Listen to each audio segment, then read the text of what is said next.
I have been lucky enough to go through Te Wānanga since I moved back from Aotearoa to Aotearoa. It's driven and motivated my passion for rongoā. And so rongoā is what we want to administer to our hapori or our community, and then in turn, a hapu a iwi. That's my goal, and I'm slowly on that track to moving in that direction. Mai te pakipaki mō Whitney, Aorangi. It was a motivator for me to move home because the institute and the learning is free.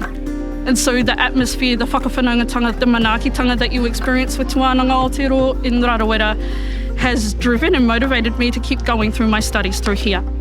My experience at Taiwhanga has been one of a kind. It has a lot to do with the tangata, has a lot to do with my kaioko, and it has a lot to do with the tauira that sit in my class and awhi me on this journey.